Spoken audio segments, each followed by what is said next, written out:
What's up, YouTube? This is Too Raw for TV.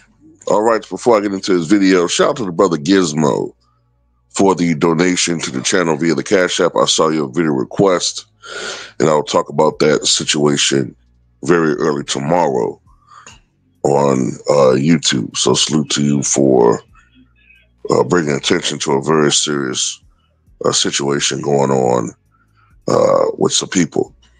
One thing I'm beginning to notice, and I think we've all been paying attention to this, is that you can truly tell that LeBron's reign as the face of the NBA is coming to a close, because you're starting to see more and more articles that are becoming, at the very least, more objective in their commentary about LeBron. Whereas before, because he was such a cash cow in so many ways, and being the de facto face of the league,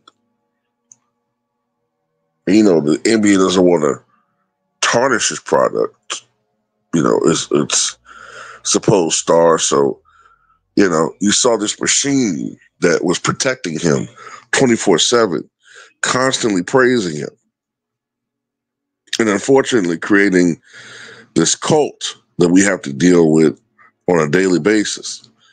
But now we're starting to see articles and interviews where some people are voicing their true feelings about LeBron. And not necessarily always they got to be hating on him, but it's a more fair and balanced critique of him. So Pat Riley, who we all know is, I think he's the president of basketball operations for the Miami Heat,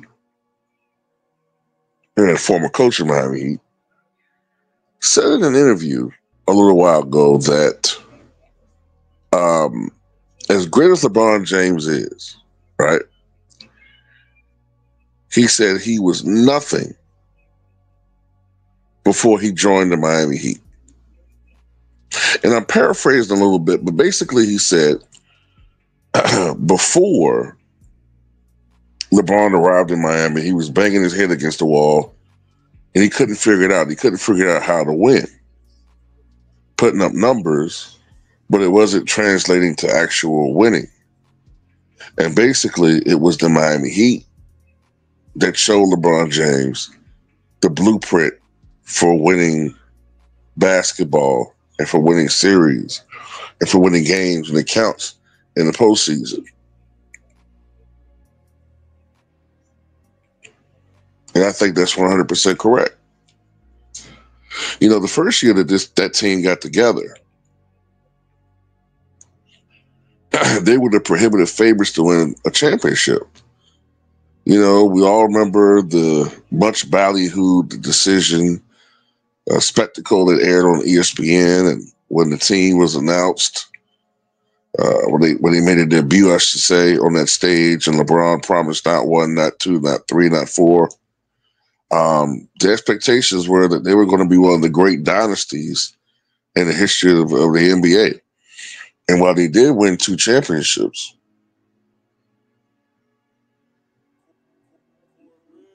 and while they did go to 4 finals in a row, you can make a strong argument that they underachieved. But one of the things that I like is that Pat Riley is putting it out there like it is. Like, look, we showed this guy how to win, because before he was losing. He was losing to the Boston Celtics. He was losing to the Orlando Magic. He could not keep up his end of the bargain as far as making it to the NBA Finals. Those 3 consecutive years that Kobe went to the finals. And, you know, those teams in particular, the Boston Celtics, made LeBron James quit on Cleveland. You know? Now, one of the things that I always get irritated at is you even start to hear certain revisionist history from some of these dudes who just getting paid to talk.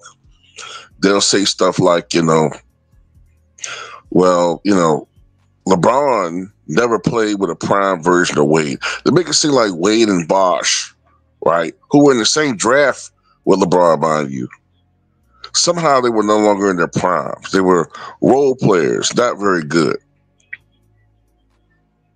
Not as good as they were just before LeBron played with them.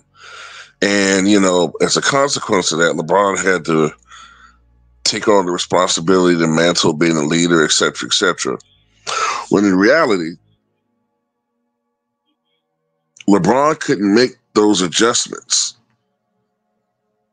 that were needed as far as him being more versatile and fitting into the system.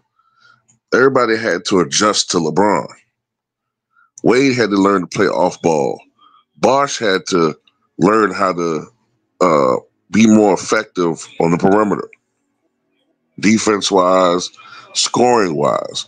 He had to completely augment his game from what it was with the Toronto Raptors.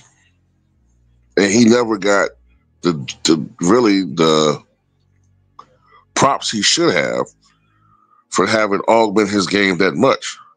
You know what I'm saying?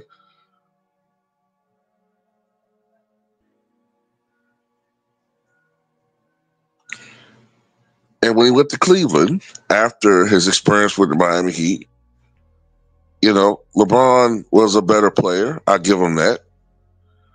He could, finish better. And when I say finish better, I mean down a stretch of games. And, he was definitely a better player than he was during his first stint in Cleveland. Although I do feel like I think most of us would say, after his stint with the Cavaliers the second time, LeBron became more and more infatuated with putting up numbers and stats. But anyway, that's another argument for another day. But yeah, man, Pat Riley says LeBron James was nothing before joining the Miami Heat.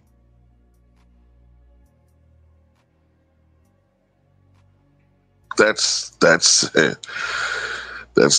for you. Pat can tell you like it is. That's why LeBron didn't like Pat Riley, because he couldn't pull that shit with Pat that LeBron pulls with everybody else. But anyway, that's all I got to say about it. Tell me what you guys think.